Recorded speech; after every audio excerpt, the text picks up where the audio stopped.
বিগত ৩ মাস ধরে বঙ্গরাজ্য রাজনীতি এক প্রকারের পরীক্ষায় ব্যস্ত হয়েছিল। আজকে তার ফল ঘোষণা হলো, আর সেই ফল কিন্তু মানুষকে চোখ বিটকে দিয়েছে।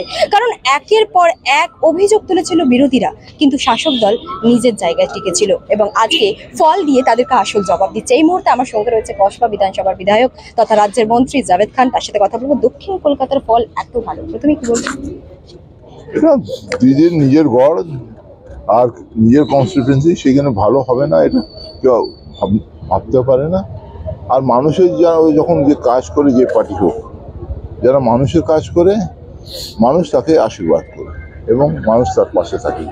আর যারা মানুষের কাজ করে না, মানুষকে ভুল বোঝাবার চেষ্টা করে, যেরকম বিজেপি যে বঞ্চনার রাজনীতি করছিল, 100 দিনে টাকা বন্ধ, আবাসনের টাকা বন্ধ, জিএসটি পয়সা দেবে না, তাদের আজকে পথ দেখিয়ে দিয়েছে বাংলার মানুষ।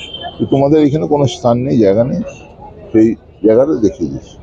আজকে সবচেয়ে বড় উপলব্ধি যেটা হলো, এই সারা ভারতবর্ষ, সারা বিশ্বের জন্য বলবো কি, এই যে ধর্মর নামে রাজনীতি এবং হিংসার রাজনীতি, এটা বেশি দিন চলে না।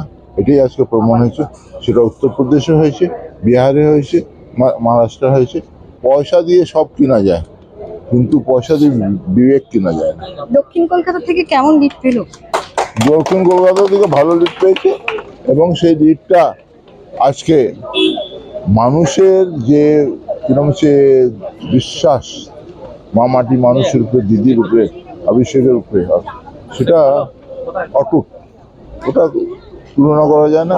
ওয়ান ম্যান আর্মি পুরো কিরকম যে সিপিএম কে করে ফেলে দিয়েছিল। আবার মানুষ, জনগণ, বাংলার মানুষ তৃণমূলের সঙ্গে এটা প্রমাণ করে দিয়েছে, এইখানে বিভাজনের রাজনীতি চলবে, ধর্ম রাজনীতি চলবে। গতবারের চেয়েও রেকর্ড সিট পেলো, আসন পেলো তৃণমূল, কি বলবেন? হ্যাঁ, রেকর্ড সিট পাওয়ার কথাই আমরা আগেই বলে দিয়েছিলাম। বাংলায় কিছু হবে না, দিদি নিজেই বলে দিয়েছিল যে সমীক্ষাগুলো হচ্ছে সব ফেক। এটাই আজকে প্রমাণ হয়েছে। এক্সিট পোলকে পুরো উল্টে দিল। এক্সিট পোলটা ছিল না, এটা পয়সা দিয়ে মোদি পোল ছিল। মোদি পোল খুলে দিয়েছে। মোদি বলেছিল আপকি বার 400 পার, কোথায় গেল? মোদি আপকি বার 30 পার। মোদি এসে বলেছিল যে বঙ্গ থেকে বেশি আসন পাবে, সেখানে তো একদম চমক দিয়ে দিল মমতা সরকার। এবার আমি বলবো, মোদি বলেছিল বেশি আসন পাবে, কম পেয়েছে। যারা ওকে বলেছিল বেশি পাবে তাদের বিরুদ্ধে কি অ্যাকশন নেয় আমরা দেখতে চাই। তারা বাংলার মানুষের আর বিজেপিরও তো ক্ষতি করেছে, তারা কিন্তু বাংলার মানুষের বেশি ক্ষতি করেছে। সন্দেশখালীকে যে লোককে দেখানো হচ্ছিল লোকসভা ভোটের আগে, একটা বড় ইস্যু সন্দেশখালী। সেই সন্দেশখালীর থেকে অর্থাৎ বসিরহাট লোকসভা কেন্দ্র থেকে আমরা দেখতে পাচ্ছি তৃণমূল প্রার্থী হাজী নুরুল ইসলামের জয়জয়কার। জিতবে তো। সাজানো ঘটনা কতদিন চলতে পারে? মিথ্যে কথা কতদিন মানুষ কেন যে শাক দিয়ে মাছ ঢাকতে পারে? হয় না, এটা হয় না। বাংলায় যেটা আছে, কাজ করতে গেলে মানুষ তোমার পাশে থাকবে, সে পার্টি ফাটি দেখে না। তখন দেখে বাংলার মুখ উজ্জ্বল কে করছে, বাংলার মানুষের সুবিধা কে করছে। তারা বাংলার জন্যই তার কাজ করে এবং যারাই কাজ করে তার পাশে পাবলিক থাকে। 7টি বিধানসভা কেন্দ্রের মধ্যে কসবা বিধানসভা কি সবচেয়ে বেশি ঝুলিতে এনে দিল, মালারায় ঝুলিতে? এটা আমি এখন বলতে পারছি না, এখন পুরো কিরম সে আমার কাছে ডিটেল আসেনি। ডিটেল আসতে গেলে বোঝা যাবে কোন কেন্দ্রটা ভালো করেছে, কোন কেন্দ্রটা। কিন্তু একটা জিনিস ঠিক, কিরম সে কসবা লিড দিয়েছে আগে থেকে বলছিলাম, লিড দেবে আগে থেকে বলছিলাম, সেটা প্রমাণ হয়ে গেল। কসবার মানুষ তৃণমূলের সঙ্গে আসে, দিদির সঙ্গে আসে। একদম শেষ প্রশ্ন, আমরা দেখেছিলাম ভোটও হয়েছে শান্তিপূর্ণ, ভোট পরবর্তী সময়ে শান্তিপূর্ণ এবং ভোটের গণনা হয়ে গেল, তারপরেও কি শান্তিপূর্ণ থাকবে? কোনো হিংসা কি ছবি দেখা যাবে কসবায়? আমরা তো হিংসার মধ্যে বিশ্বাস করি না।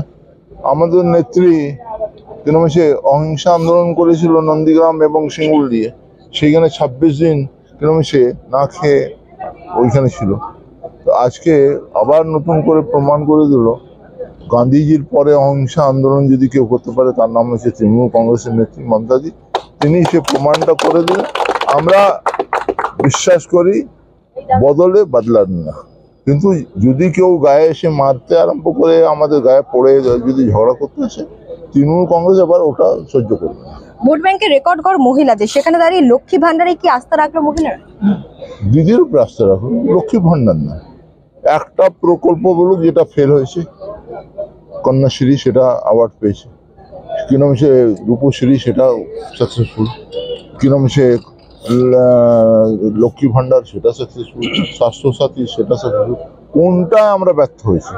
সব জিনিসে, এই আবাসন, গীতাঞ্জলি, এই সবই তো আমরা কি নাম তার সফল হয়েছি।